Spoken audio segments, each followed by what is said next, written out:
এখন আকাশে, হ্যাঁ আকাশে উঠতেছে নামতেছে। 5:06 সাড়ে 3 কাছে 5:24, এটাই বাংলাদেশ ভাই।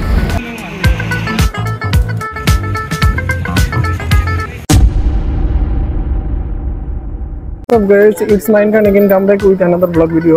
আমি আজকে একটা ট্রাভেল ব্লগ নিয়ে আসছি। আমি এখন আছি ময়মনসিং স্টেশন, রেলওয়ে স্টেশন। এরপরে ময়মনসিং রেলওয়ে স্টেশন থেকে যাবো ঢাকা রেলওয়ে স্টেশন। ওই যে আমার পিছনে ময়মনসিং রেলওয়ে স্টেশন। আমি রেলওয়ে স্টেশনে যাব এবং আমার ট্রেন হচ্ছে তিস্তা এক্সপ্রেস। তিস্তা এক্সপ্রেস বিকাল 5টা থেকে ছাড়বো এবং ঢাকা যা পৌঁছতে হয়তো রাত্রে 8টা বাজবে। তো সবাই আমার সাথেই থাকুন, দেখতে পারবেন একটা ভিন্ন রকম ভিডিও।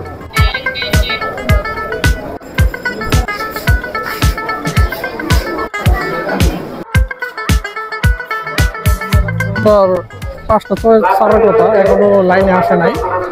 এই মুহূর্তে লাইনে ঢুকে যাইব। ওটা ময়মনসিং স্টেশন থেকে একটু ছাড়তে লেটই করে, ঢাকা পৌঁছাইতে অনেকটা লেট হয়ে গেছে। পরবর্তীতে আমার গন্তব্যস্থল হচ্ছে ঢাকা থেকে সিলেট পর্যন্ত। 5:06 ছাড়ার ট্রেন, মানে 5:10 বাজে।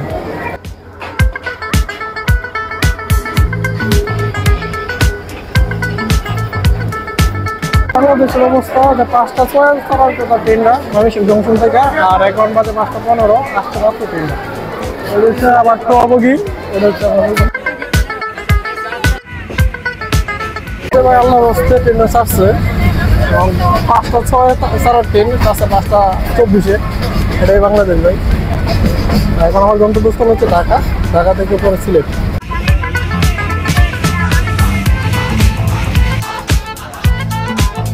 আমি আছি এখন আকাশে, হ্যাঁ আকাশে উঠতেছে নামতেছে, ট্রেনের অবস্থা। আর গাড়ি উল্টা পাশে বসছি, গাড়ি কিন্তু আমাকে উল্টা ভাবে টেনে নিতেছে। কি এক অবস্থা বলার মতো না। মাঝে মধ্যে তো বলছে আকাশে উঠতে যায় আবার নিচে নেমে যায়।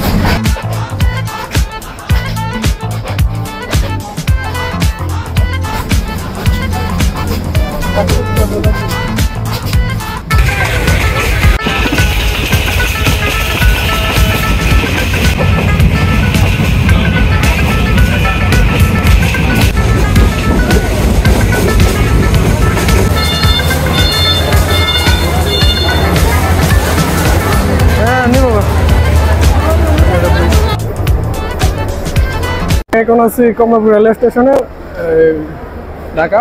তো ওই কমলাপুর রেলওয়ে স্টেশন থেকে এখানে উপকূল এক্সপ্রেস সিলেটের গাড়ি, ওই সিলেটের গাড়ি দিয়ে আমার যেতে হবে সিলেট, থেকে সিলেট ভ্রমণ। আর এই ভ্রমণটায় আমি 2টা ট্রেনে পাল্টানোর মাধ্যমে করতেছি। আপনারা দেখতে থাকেন কীভাবে আমি 520 টাকায় উপকূল এক্সপ্রেসের এই বগিতে দিয়ে আমি যাবো। উপকূল এক্সপ্রেসের যে বগিতে আছি, সিলেট জানি একটা ট্রেনের যে চেয়ারগুলো একটু নোংরা এবং অপরিষ্কার।